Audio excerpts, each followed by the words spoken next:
Hey, Doc, let's talk about the gift that is your energy.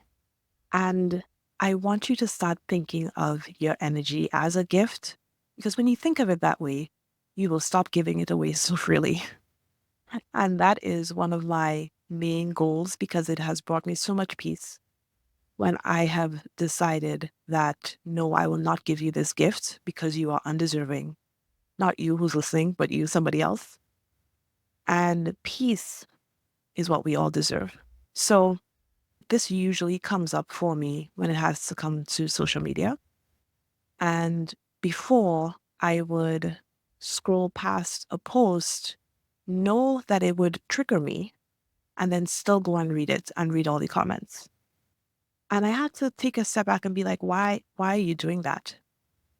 You are giving these people that you do not even know way too much energy, because it wasn't just that I would read it and be okay.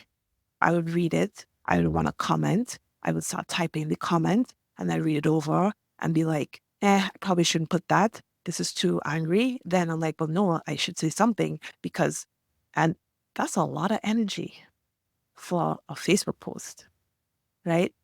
When I think about this gift, this finite thing that I have, and I wake up in the morning until I go to bed, do I want to give my gift to this post that means really nothing in the grand scheme of my life? And I hope you know I'm using Facebook posts as a metaphor, but it is a very relevant one because I know I'm not alone. I know that you too have seen things online that you have given your gift to way too frequently. But the first time I actually commented about this on a post, it was a very real life example where a mom in one of my groups was talking about her daughter having a racist incident with somebody she considered a friend. And the friend said something that was shocking to the daughter. And she was saying her daughter wants to confront the person. And I had to ask her, what is your daughter's goal with this confrontation? Because if she's expecting a certain outcome and she doesn't get it, is she going to be more hurt by this already traumatic experience? Like, is she going to feel validated? Is she like, how does she hope to feel? And if that does not come to pass, what is going to be the fallout? So basically, is this person worth her energy? Does she want to give her that gift because you've already traumatized me? And this confrontation likely will not go well because based on what she said, she's probably not going to take feedback well, right? And even if she does, are you going to feel any better? Like, what is your goal here? And when you think about things that far ahead into the interaction, then you can see that maybe this isn't worth my gift. And it's the same with these Facebook posts. And I actually, because sometimes I write things down when I have an idea for a podcast that I want to talk about, and I put a link to a post where I gave my energy way too freely and regretted it. So it was like a reminder to don't do this shit. Stop, because it is not worth your gift. So I saw a post that I knew would be triggering. And instead of doing my usual scroll by, I decided to package up my gift nice and beautifully and give it to this random person. And it took maybe a half an hour of my life that day because I commented, she responded, I responded. I had all the feelings about the comment. And it's only after, I think it was the third response, that I was like, I am no longer going to give this person my gift. And I actually put that in there, not in those words, but I was like, thank you for reminding me why I usually scroll past these posts. I thought you were open to dialogue because she had said so in the original post. And you have reminded me why I usually scroll past these types of posts. So what I was really saying is, Thank you for reminding me to protect my gift and to do better next time and to not just give it away because now I have so much less energy. For what?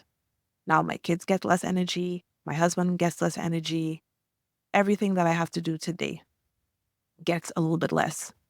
Thankfully, I'm at the point where I don't let interactions like this affect my day for long periods of time. I was not here before, like before it would have seeped into other things because I was still so irritated.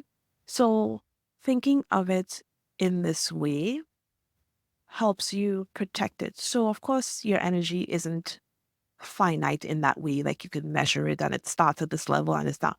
But if you think about it that way, you may choose differently. You may decide to scroll by. You may decide to just say, okay, if an auntie tells you you should be giving your baby water under 6 months, you may set up a boundary and say, I'm not discussing this. If your mother in law says that you shouldn't have a nanny raising your child, you should work less and be at home to be a better mom, don't give her the gift because these people usually have no direct effect on your life. They're not making decisions in your life. You are. So oftentimes, the gift is completely wasted and you are the one that ends up feeling drained. All right, Doc? So remember this, your energy is a gift and it is one of the most precious. So decide very, very carefully who you want to give it to and who is worthy of it. And I do think that your energy is well spent here, listening to stethoscopes and strollers and being a part of my community. So I thank you. I thank you so much. So definitely share this episode with another physician mom who may be giving away her gifts a little bit willy-nilly. We could all use a little bit of change in perspective so that we can save our gifts for the people and the things that matter the most to us. Right? So don't forget to leave a 5-star review on Apple Podcasts, a 5-star rating everywhere else. And please feel free, reach out if you have any questions about anything that you have heard on the podcast. I love questions, I love feedback. And if you just cannot figure out how to protect your gift, who to give it to, you just feel empty day in, day out because all you do is give, give, give, and you can't see a way around it because you feel like you have to do these things. Definitely reach out and book a free coaching session with me, and we can talk about protecting your most precious gifts. Okay? I will see you on the next episode of Stethoscopes and Strollers.